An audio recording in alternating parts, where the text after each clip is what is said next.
Hi guys, आज के इस वीडियो में लाइक्रा फ्यूजिंग को वेलवेट के फैब्रिक के ऊपर किस तरह से चिपकाया जाता है उसको हम सीखेंगे। और साथ ही लाइक्रा फ्यूजिंग और वेलवेट के सूट के स्टिचिंग से रिलेटेड मुझे काफ़ी सारे क्वेश्चंस इंस्टाग्राम पर आ रहे थे, तो उन सभी डाउट्स को भी आज मैं क्लियर करूंगी इसी वीडियो में और आपके सभी सवालों का जवाब दूंगी। तो सबसे पहले हम डिफरेंस देख लेते हैं कि लाइक्रा फ्यूजिंग को लगाने के बाद वेलवेट के फैब्रिक में क्या चेंजेस आते हैं। तो देखिए, मैंने सूट के दो पार्ट लिए हैं। ये जो फ्रंट पार्ट है इसमें मैंने लाइक्रा फ्यूजिंग लगाई हुई है और जो इसका बैक पार्ट है उसमें मैंने फ्यूजिंग नहीं लगाई हुई। तो सबसे पहले मैंने फ्रंट पार्ट लिया है।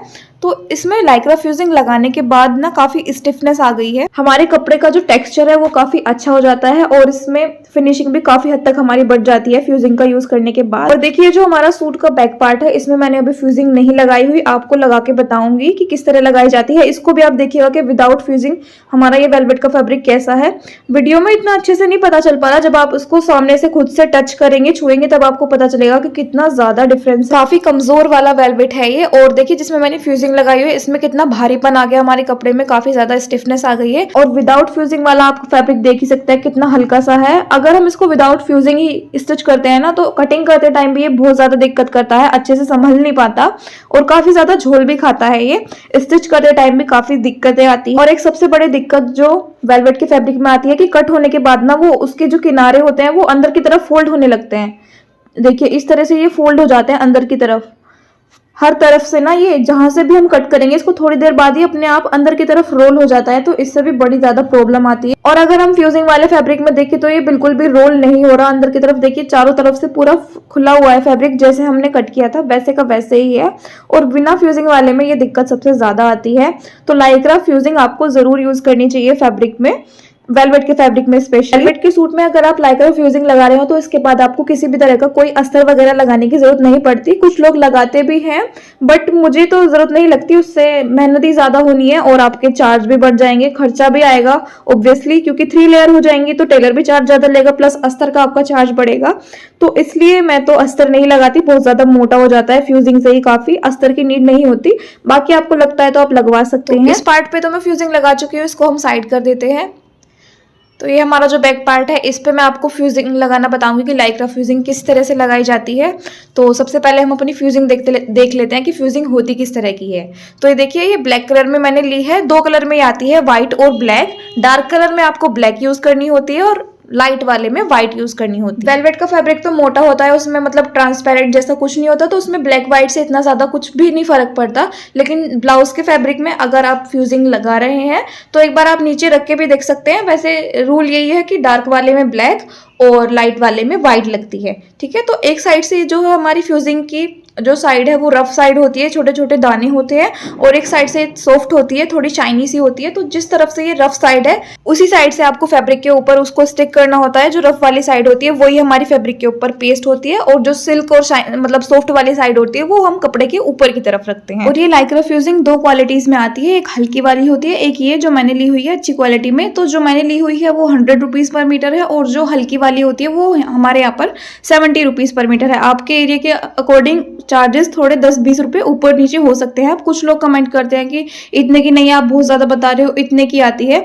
तो देखिए, अच्छी क्वालिटी वाली 100 रुपीज पर मीटर ही आ सकते हैं, सिर्फ 10-20 रुपए का ही डिफरेंस होगा। और बात करें इसके स्टिचिंग चार्जेस की, तो लाइक्रा फ्यूजिंग वाले सूट के चार्जेस ज्यादा ही होते हैं, क्योंकि देखिए 100 रुपीज पर मीटर की तो हमारी फ्यूजिंग ही हो गई, तो 4 मीटर कम से कम लगती है, इससे ज्यादा भी लग सकते हैं अगर आप फ्रॉक सूट या कोई और डिजाइनर सूट बनवा रहे हैं तो। और इसमें जब हम आयरन वगैरह करते हैं तो आयरन का भी हमारा बिल आता है, प्लस मेहनत बहुत ज्यादा लगती है, बहुत टाइम लगता है इसको पेस्ट करने में फैब्रिक पे, तो ऑब्वियसली चार्जेस भी ज्यादा ही होंगे। और कुछ कस्टमर को लगता है कि फ्यूजिंग लगवाना इंपॉर्टेंट नहीं है, टेलर अपने पैसे बनाने के लिए ऐसा कर रहा है, तो ऐसा कुछ भी नहीं है। बाकी मैं कस्टमर को सिर्फ एक बार एक्सप्लेन कर देती हूँ कि इससे ये डिफरेंस आएगा, आप वो कस्टमर की मर्जी है उसको लगवानी है या नहीं, ज्यादा जबरदस्ती में नहीं करती, क्योंकि फिर कस्टमर को लगने लगता है कि इसमें मेरा ही कुछ बेनिफिट हो रहा है, बट ऐसा कुछ नहीं होता। तो देखिए, अब हम फ्यूजिंग लगाएंगे तो इसमें ये जो दाने वाली साइड है ये हमारी फैब्रिक के ऊपर होगी और ये जो इसके दूसरे वाली साइड है सॉफ्ट वाली, ये ऊपर की तरफ होगी, ठीक है। तो मैंने अपना जो वेलवेट का फैब्रिक है वो पूरा अच्छे से बिछा लिया है, उसमें एक भी सलवट नहीं होनी चाहिए। इस तरह से आपको कपड़े को रखना है, फिर उसके ऊपर फ्यूजिंग रखनी है इस तरह से। अगर कपड़े में सलवट हुई ना तो अगर आप इसको इसके ऊपर ऐसे ही फ्यूजिंग लगा देंगे तो वो सलवट उसमें फिक्स हो जाएगी, फिर वो निकलेगी नहीं। तो इसलिए कपड़े में बिल्कुल भी सलवट नहीं होनी चाहिए, इस तरह से रखना है। अब देखिए मैंने इसमें फ्यूजिंग को रख दिया है, आयरन मैंने गर्म कर लिया है अच्छे से। अब देखिए इसको बीच में से आयरन करना हम स्टार्ट करेंगे, क्योंकि लाइक्रा फ्यूजिंग है तो वो स्ट्रेचेबल होती है काफी ज्यादा, तो झोल वगैरह आने के चांसेस रहते हैं। तो इस तरह से झोल को निकालते हुए आयरन की हेल्प से ही आपको इसको, देखिए इस तरह से झोल एक तरफ आ रहा है ना तो वो एक तरफ को निकल जाएगा हमारा। इस तरह से आयरन करनी है आपको। आयरन आपकी अच्छे से गर्म होनी चाहिए। और दूसरा, इसमें थोड़ा टाइम लगता है, जल्दी जल्दी आपको प्रेस को आगे पीछे नहीं करना। वो तो मैंने वीडियो की स्पीड बढ़ाई हुई है इसलिए आपको जल्दी लग रहा है, लेकिन थोड़ा टाइम लगता है इसको लगाने में। ये स्टिक होने में फैब्रिक के ऊपर थोड़ा टाइम लेती है, तो अच्छे से टाइम के साथ आपको पेशेंस के साथ इसको अच्छे से इसके ऊपर स्टिक करना है। हल्का थोड़ा ज़्यादा प्रेशर डालते हुए इस तरह से पूरे पे इसको आपको पेस्ट कर लेना है, पूरे फैब्रिक पे। और ना ही आपकी फ्यूजिंग में सलवट होनी चाहिए और ना ही फैब्रिक में सलवट होनी चाहिए, वरना वो वहीं पे फिक्स हो जाएगी, चिपक जाएगी, फिर बाद में ठीक नहीं होगी। अब देखिए कुछ लोग क्या गलती करते हैं, वेलवेट का सूट स्टिच करते टाइम फ्यूजिंग ना लगवा के वो अस्तर लगवा लेते हैं। और कॉटन का अस्तर वेलवेट के साथ बिल्कुल भी नहीं लगाना, क्योंकि जब हम वेलवेट की पैंट पहनते हैं सूट के नीचे तो पल्ला उसके ऊपर आता है, जो अस्तर है ना हमारा अंदर की तरफ सूट के, वो पैंट के ऊपर चिपक जाता है, क्योंकि वेलवेट का फैब्रिक जो है वो कॉटन के कपड़ा उसके ऊपर चिपकता है, तो कुर्ती घूम जाती है। तो इसलिए कॉटन का अस्तर बिल्कुल भी यूज ना करें।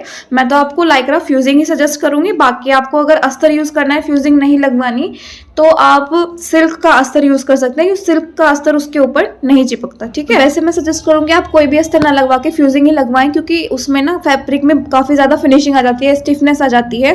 तो इसलिए मैं फ्यूजिंग ही सजेस्ट करूंगी। बाकी आपके ऊपर डिपेंड करता है, आपको जो ठीक लगे। ठीक है, जब हम लाइक्रा फ्यूजिंग लगाते हैं अपने सूट में तो जो हमारे सूट की लाइफ है वो बढ़ जाती है, वो ज्यादा टाइम तक चलता है। तो जो हमारा विंटर सीजन होता है वो सिर्फ 3-4 महीनों का होता है। ठीक है, तो उसमें ज्यादा कपड़े तो हमारे विंटर वाले पहने नहीं जाते, तो सिर्फ हम इसको एक सीजन पहन के तो नहीं फेंक देंगे ना, अगले सीजन भी पहनेंगे, तो अच्छी लाइफ हो जाती है। अगर आप मतलब ज्यादा समय तक चलता है आपका कपड़ा, अच्छी खासी मजबूती आ जाती है आपके कपड़े में। तो ये फायदा है फ्यूजिंग लगवाने का। मुझे एक क्वेश्चन आया था इंस्टाग्राम पे कि हम लाइक्रा फ्यूजिंग की जगह पेपर फ्यूजिंग या पेपर पेस्टिंग यूज करते सकते हैं क्या? तो नहीं, आप नहीं यूज कर सकते, क्योंकि जो हमारी लाइक्रा फ्यूजिंग है उसमें स्ट्रेचेबल होती है वो काफी।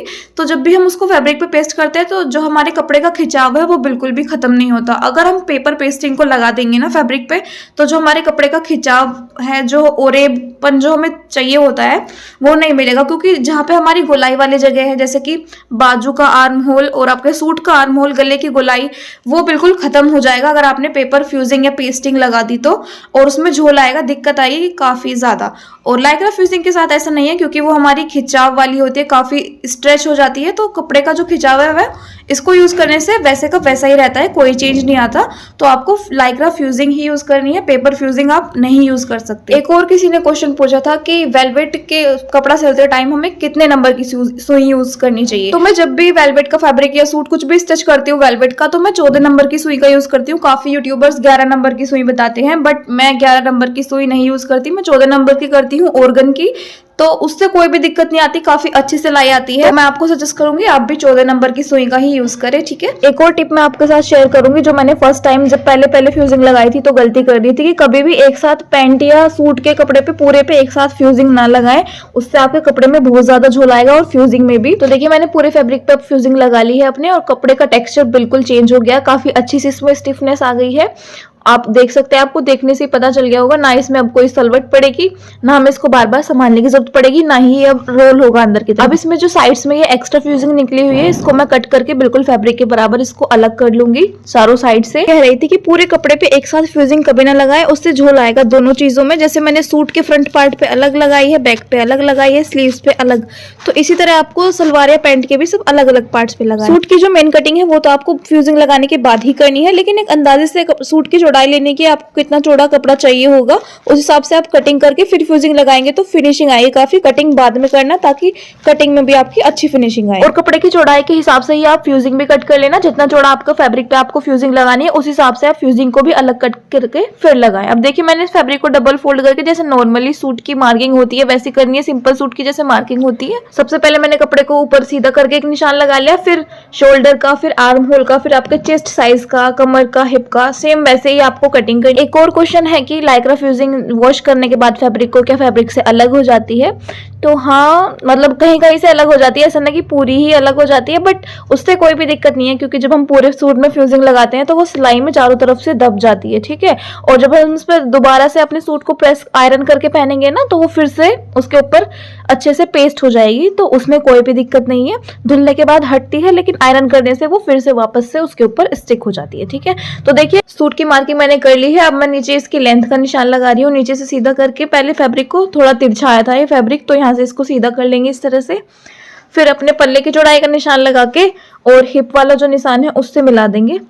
जितने भी आपको चौड़े पल्ले रखने हैं उतना निशान लगा के प्लस मार्जिन कर लेके फिर ऊपर वाले हिप वाले निशान से मिला देंगे। अब हम इसकी कटिंग कर लेंगे।